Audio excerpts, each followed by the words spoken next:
G down here, workshop, basement, laundry room. I've made a world of fenders, but I never made a Gibson Les Paul until the last guitar I made.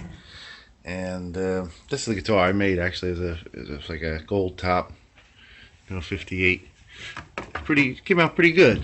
It's a kit guitar, I did all the, work on it, and I always wanted gold top, and I like it.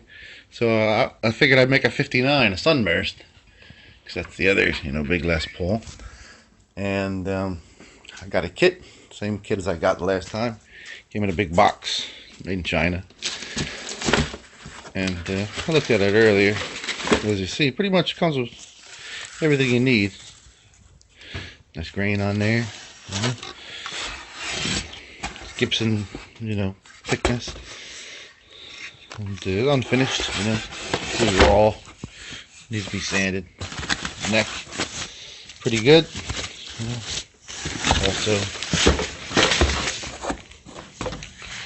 Also came in a little bag here.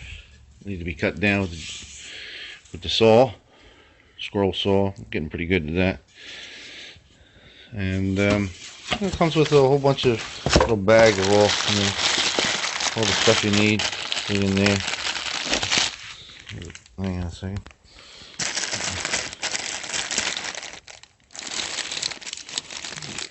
I'm gonna get the black ones. Already got some. This is a knockoff PAFs. Actually pretty good. I mean, the pots that comes with are pretty shoddy. But all the hardware is good. So I use pretty much stock. I don't really care about the electronics. I go for more like do my own pickups. Have wind them if I have to. Give all the little trinkets and stuff. Pretty complete for the most part. So we're gonna make this into a 1959 Gibson Les Paul. Hopefully it'll come out good. Maybe it won't, but give it a shot. Gold top came out good, and I got the tools, so figure see what happens. Time to cut the headstock, and I've got a template here. And when you do the template, you're always going to want to make sure that your template, measures out exactly, which I already done. And then I'm going to back this on cardboard, trace it on the top of this, bring it over to the scroll saw. I've already come up with a couple, specifications that I want to build the guitar out to. I'm going to put some zebra pickups in there. I built some zebras for a Kramer that I was working on. I think I have an extra pair, so I'm going to throw them in there, slash style. Then I'm also going to put in Grover tuning keys. I know that Grover tuning keys is sort of like a trend. Most people who had 59s, like Jimmy Page, George Harrison, they would switch out the old Keystone keys with these particular Grovers. So that's what I'm going to do eventually, but this is what we're going to do now. So what I'm going to do is I'm going to trace this. I'm going to back this on cardboard, as I say. I'm going to trace it on here, and then I'm going to bring it over to the scroll saw, and I'll show you how it comes out. It's pretty much done. Not perfect, I mean, but it's good enough. Took about an hour or so. Get it looking like that. Still needs sanding and everything, but we're on our way. Here we are with the 59 Les Paul. Pretty much done with the sanding job. The past couple days been just sort of going over it again and again. I've sanded it to 1500 grit, so the wood's got a nice luster without any paint or anything, just by itself. This actually looks really good. We're going to start to mask it off soon. And then after we tape it, we're going to paint the back of it first, the red, with like an orange red Les Paul look. And then we're going to, do the front and the headstock simultaneously. So that's basically what we're up to. We're going to really do a good job on this guitar. Take our time, make it more of a relic look. A lot of people, when they do these guitars, they sort of like to glue together the two parts, the body and the neck at this point. I prefer to keep them apart. Les Paul's real heavy, so it's like a 10-pound guitar. So you're going to be doing a lot of detail work on the front and on the headstock especially. There's a lot of sanding, a lot of wet sanding, messing around with it. So it's easy to sort of have two separate entities at this point. I like to sort of join them up at the last minute. So there we go. That's a couple minutes before the taping begins.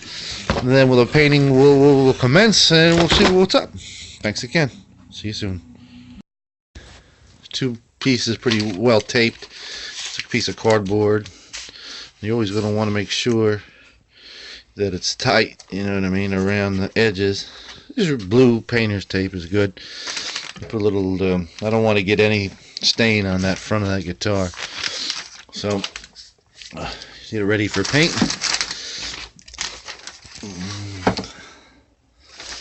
Again, you want to make sure it's tight. I just tape the holes here. I mean, it's got to get in there anyway. I was thinking of covering it, but you know what I mean. I mix my own stains. I got all kinds of like components and stuff. I keep all these little baby food jars for my little baby. I've already tested it, and that's about right. You know what I mean? About the right stain color that I want. Because I'm probably going to add, you know what I mean, a top coat of it with a little bit of a hue. Give it a little bit more yellow. So we're going to paint it. I'm usually going to paint it with like a rag. And there's a spoon it on the rag, you know. I'm not going to record myself painting it because it's going to be a mess. I'll probably be cursing and everything. I don't want you to see that. But I'll show you when it's done. Here we go. 2 coats stain. It's nice and red. You can see the neck actually takes the stain better than the body. I mean, the mahogany, you know, doesn't really seep up that stain as well. So I had to do 2 like nice thick coats. And I've studied a lot of these 50s Les Paul pictures before I did this, and I saw that a lot of them have like a splotchy stain to it. You know, like they dabbed it on to get it to, you know, as thick as possible. But that's it. You know, we'll let it dry overnight, and once it's dry, we'll start worrying about you know, putting the clear coats on with a slight tint, you know, yellowish brown.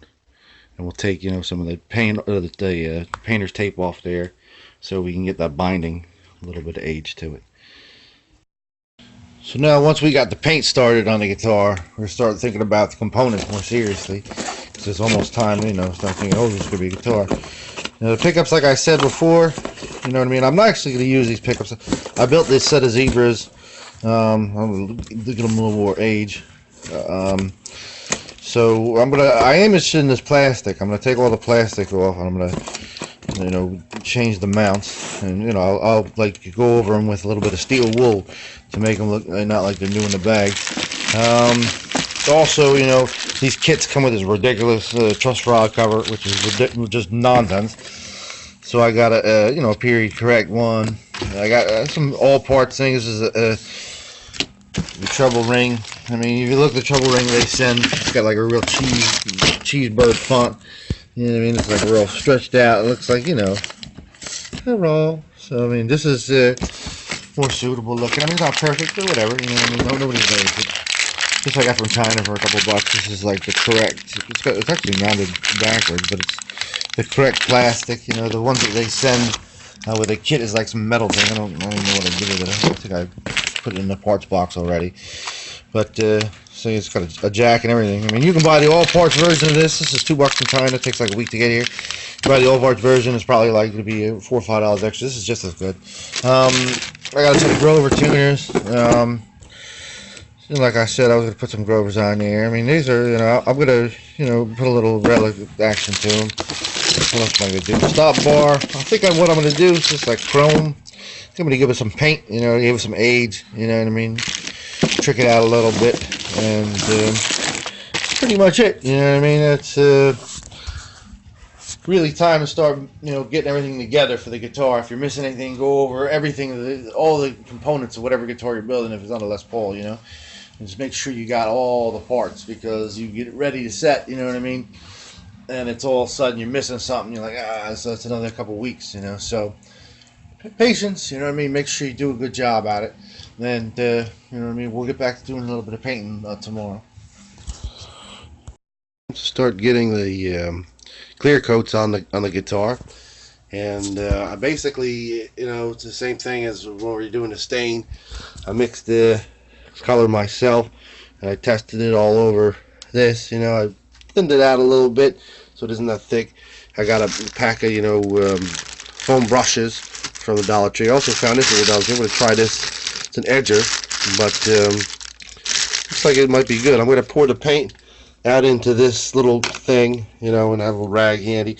Now, like I said, you know, we've cleared away the paint from the binding, because on these particular guitars, you know, the binding is always in the finish, you know, so you're going to want that finished. Run a little tiny bit of, you know, steel wool or something over it just to get the big bumps out and, you know, whatever imperfections. Be careful though, because it's hard. What, you know, you get a little nick in the stain to sort of get that finish back. So that's where we're at. You know, we're going to, like I said, give it a clear coat, let it dry, and then we'll get into the lacquers. And, you know, we're pretty much on our way. Just always remember, you know what I mean, have a lot of patience, especially when you take the tape off.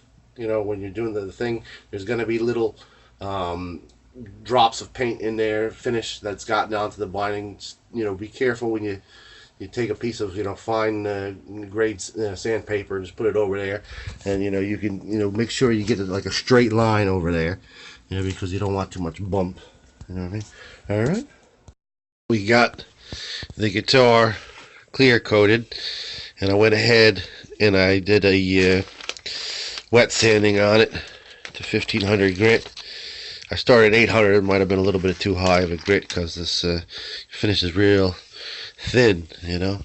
And then I hit it up on a couple spaces when you get some holidays, you know, the wood, because, you know, both coats are very thin, especially this red, so it seemed to be even easier to run through. You got to be real careful when you're sanding stuff. And, you know, I went and touched it up a little bit. I mean, you're going to see at this point it's going to be dull and kind of ugly, you know, splotches and stuff. I mean, if you see actual Les Pauls that are finished, you can actually see a little bit of evidence splotches. So it's, you know, we're doing something right.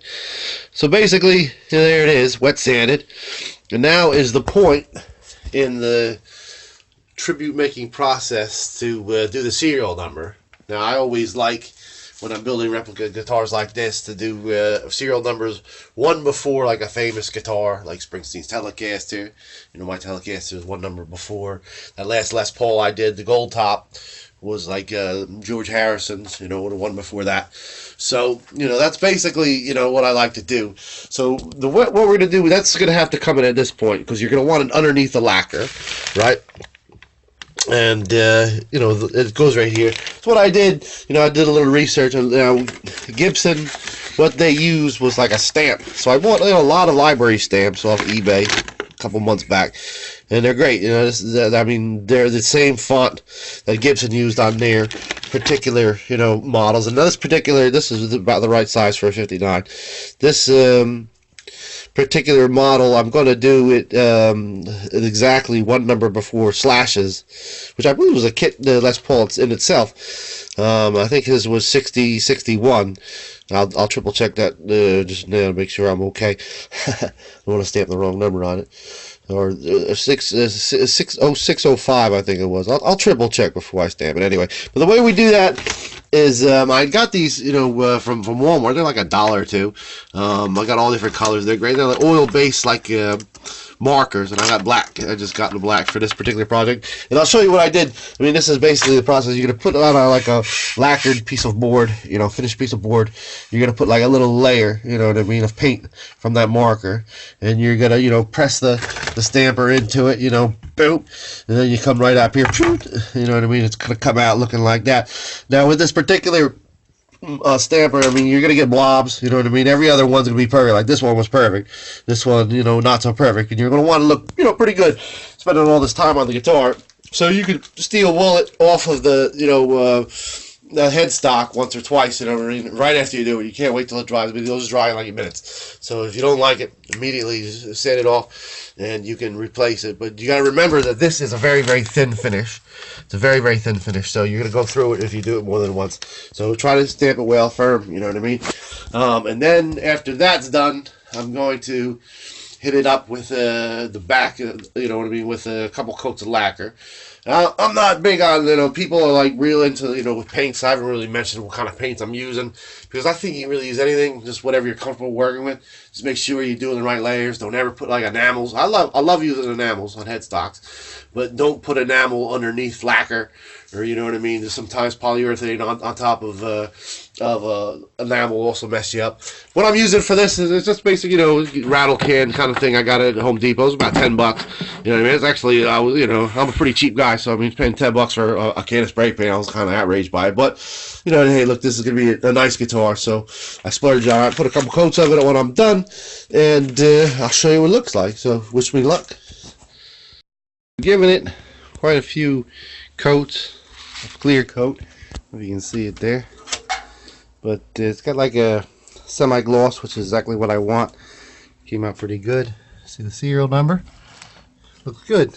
You know, I was saying before that lacquers are real volatile paint, and I said also to work with what you know. I should have followed my own advice, because it really didn't come out that well. I put on 2 coats of that Minwax stuff, and it was cracking and bubbling and, you know, checking real bad.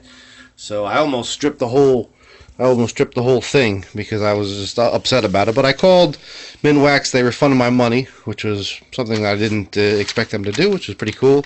And I went out to Walmart and I got like a cheap coat, a semi-gloss, and it came out pretty good. So what you're gonna see, I unmasked the front, and what you're gonna see a bunch of places where the paint ran through the tape.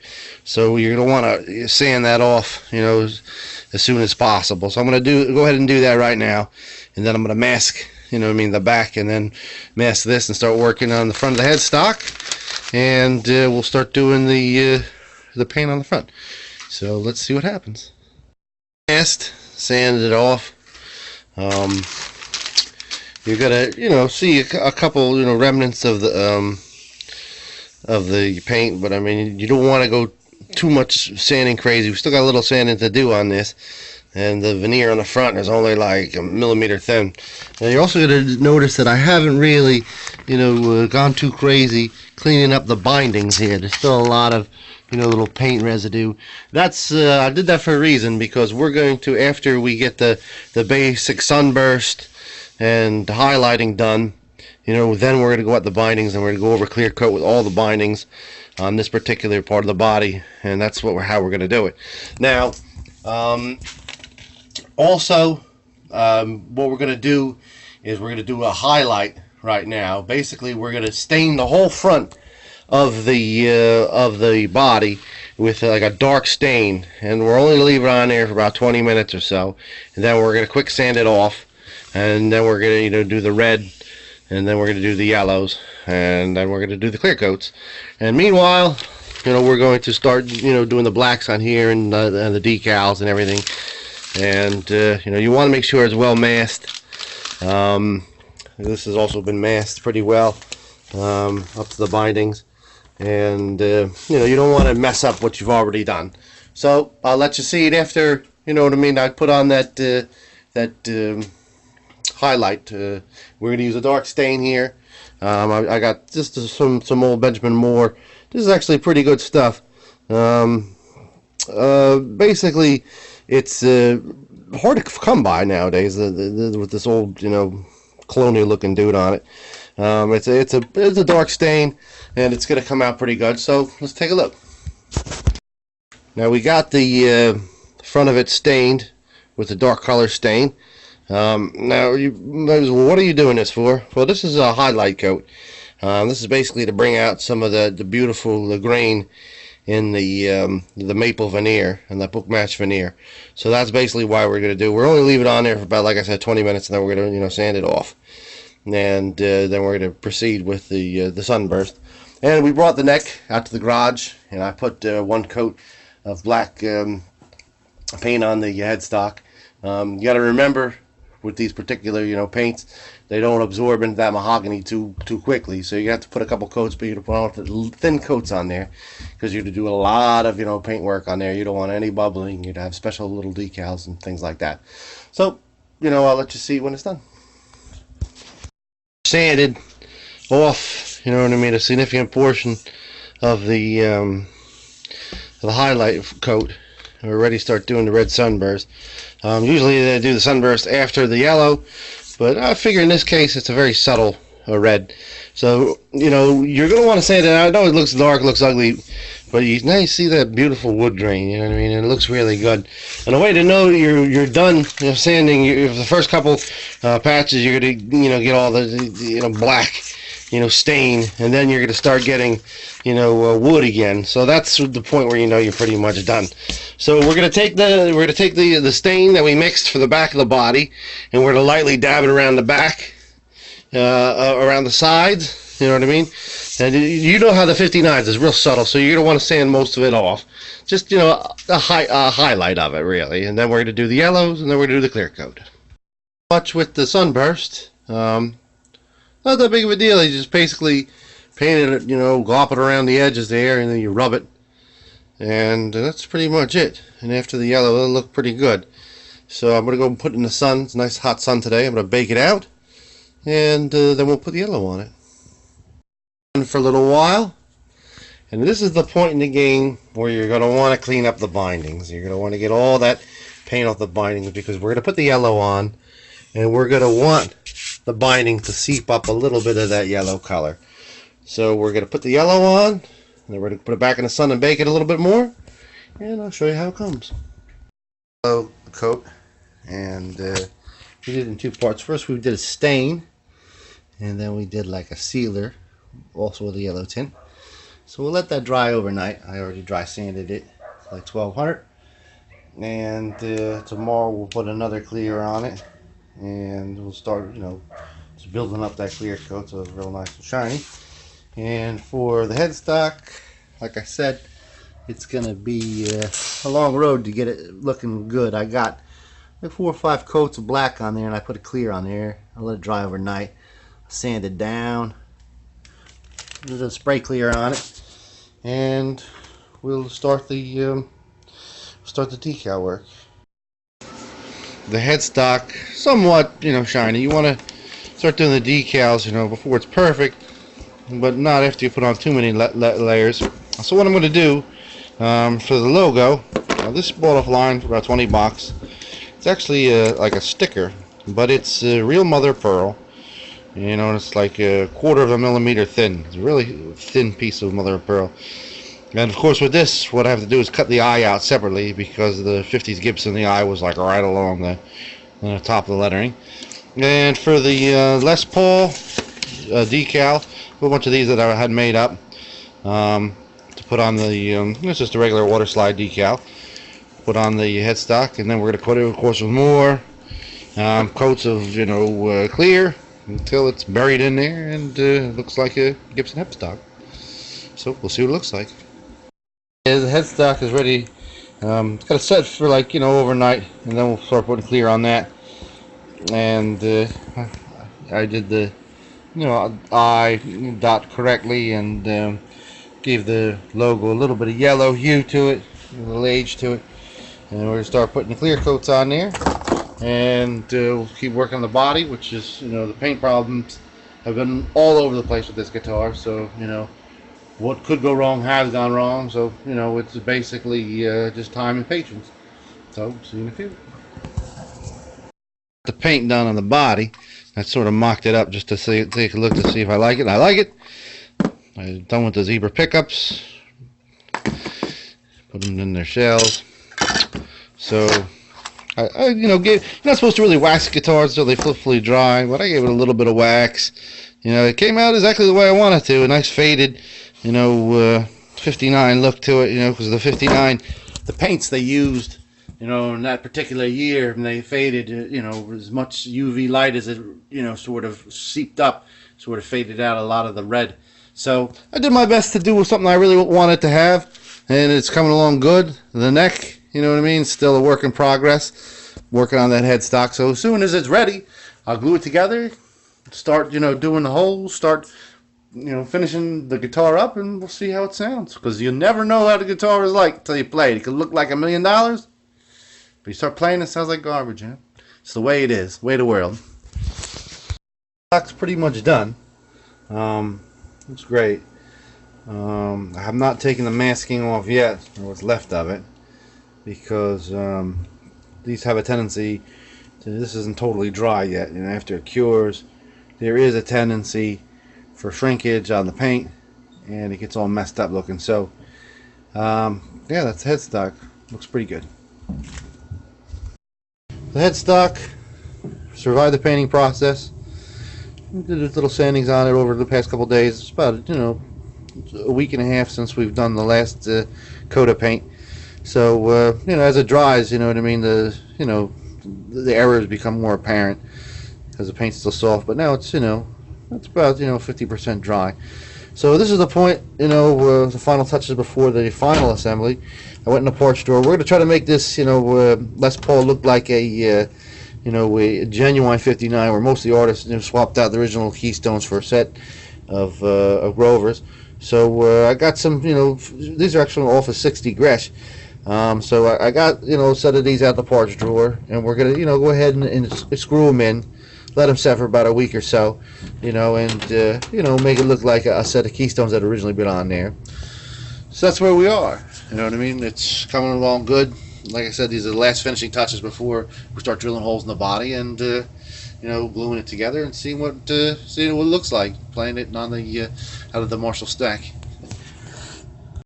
Put the tuners on. These old tuners, you know, I'm going to leave them on for about a week, take them off, you know, then do some final sanding and then assembly of the guitar. But the reason why they, you know, took these 50s tuners, the Keystone ones, you know, just like this, out of the guitar, you know, Jimmy Page said, look, I'm playing a convention hall with Led Zeppelin, for crying out loud. I mean, I need a set of tuners that are staying tuned. Look at this. It's like a loose tooth in there, you know. These aren't, granted, it don't have the bushings around it, but I mean, you know what I'm saying? The Grovers were much more like of a machine. These are just like a little toy, you know. Pretty much ready for like the final assembly. We got the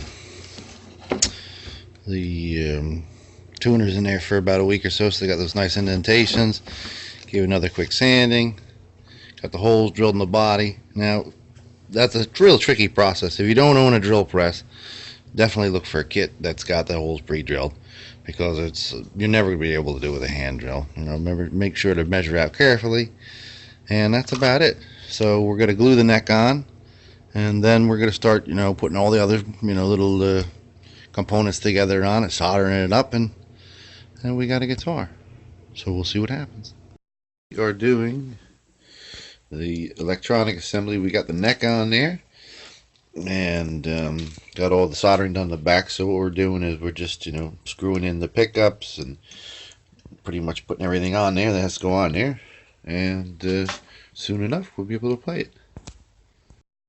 Okay folks, so doing the electronic assembly here, and there's just something up with these pickups. These are the pickups that I was initially intending on using in the project.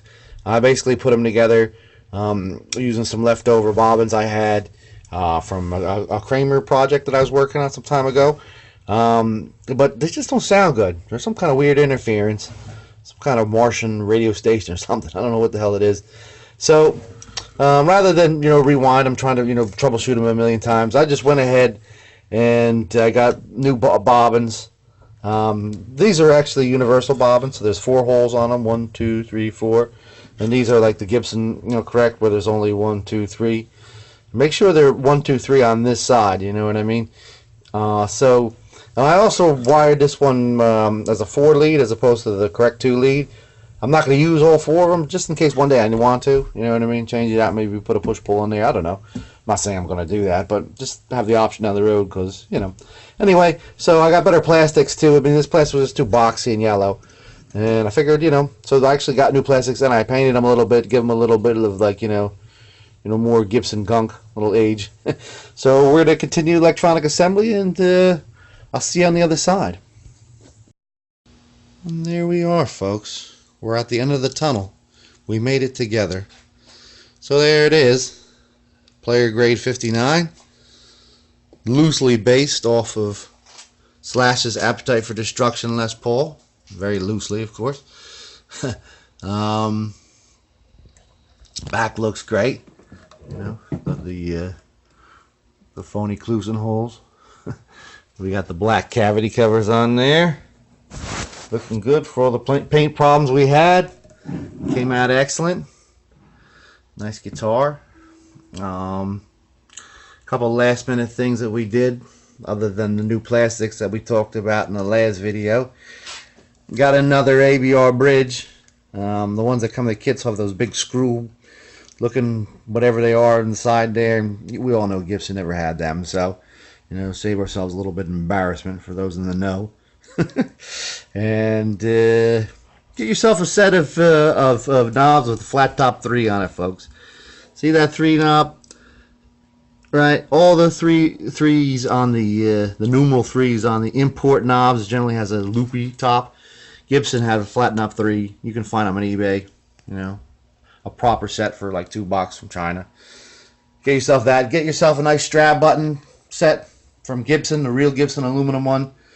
Because I mean, you know, there is no substitution for that. So what's left, folks? Sound test time. I'm actually playing bass right now for a band called Precedent, and we are gonna play in a little bit. I'm gonna bring this over. My guitar is Dougie Fresh. Just gonna give you a little sound test. I don't really have too much space left on this SD card, but he's gonna go, you know, quick run through on all the different, you know, switches and such, the treble and the rhythm, you know, just to give you a basic idea of what it sounds like. And you know, that's about it. You know, remember, when you're building a guitar, you're not going to be making like a real Gibson or a real Fender. You're making something, you know, a little piece of yourself. So hope you enjoyed it. Hope I didn't bore you out of your mind. And just keep on living and breathing. Be good to each other. And hey, keep building those guitars. Keep playing those guitars. Keep loving those guitars. See you on the sound test. Don't want to waste all of my space now babbling on at you. It's over to you, Dougie. I can't fucking stand this shit. You built this. I want to build the SG. I hate you. You're so good at this. Fucking eat, bro. Rock it in, man. My boy Scotty on the drums. Dougie Fresh, the lead guitar. I play the bass.